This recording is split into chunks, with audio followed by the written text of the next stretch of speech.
Kalau ikut emosi memang berat sekali kan. Tapi disitulah nilai iman seseorang sebenarnya. Adakah kita akan mengasihi dan menyayangi Allah ke, ataupun menyayangi anak, pinak dan lain sebagainya. Jadi di situ Nuh segera menerimalah.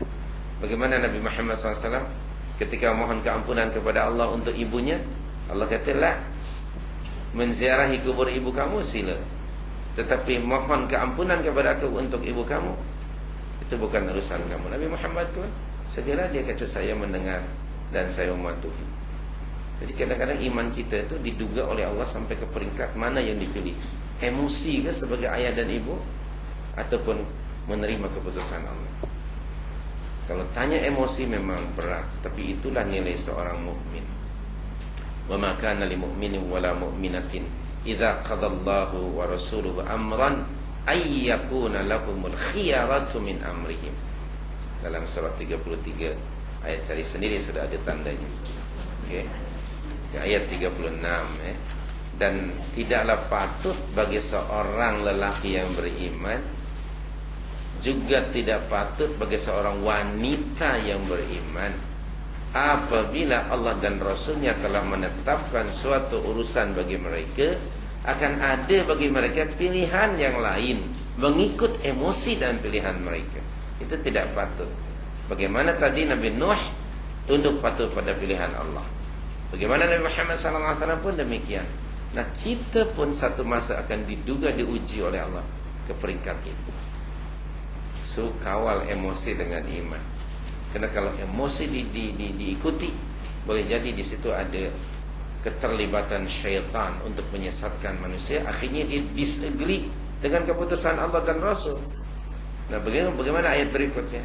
Sesiapa yang disagree dengan keputusan Allah dan Rasul, maknanya dia mengikuti his own choice, maka itu disebut maksiat.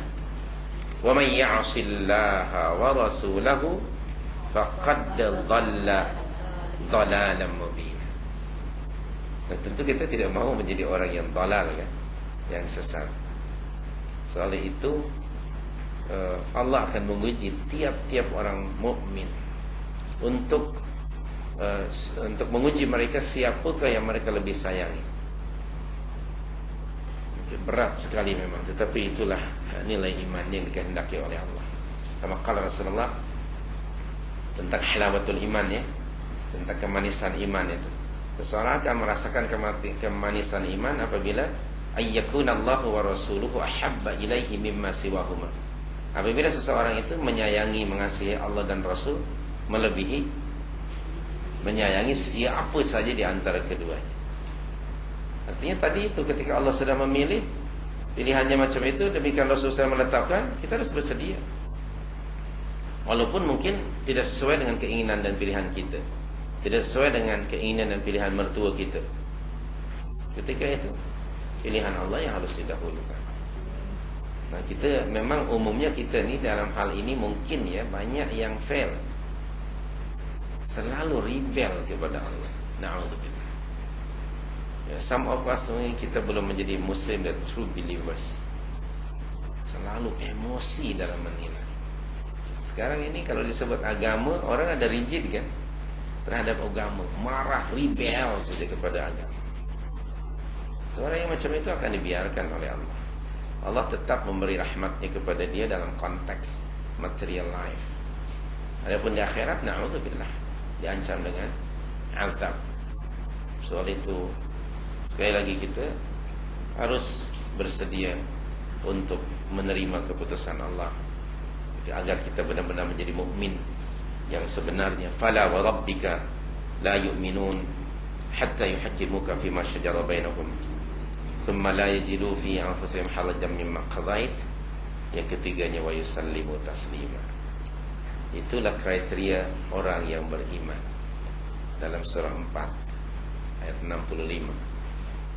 Maka demi Tuhanmu wahai Muhammad, sebenarnya mereka itu belum beriman, tidak beriman, dan bukan orang beriman, sehingga mereka memenuhi 3 syarat ini. Yang pertama apa? menjadikan kamu sebagai hakim dalam perkara yang mereka berselisih padanya. Bagi kita sekarang ya sunnah Rasul lah. Ayo kembali ke situ. Asas akidah ahli sunnah wal jamaah ialah firman Allah, Al-Quran, hadis-hadis Rasul yang sahih, dan ijma' para salafus salih. Ini asas pegangan kita, itu jelas.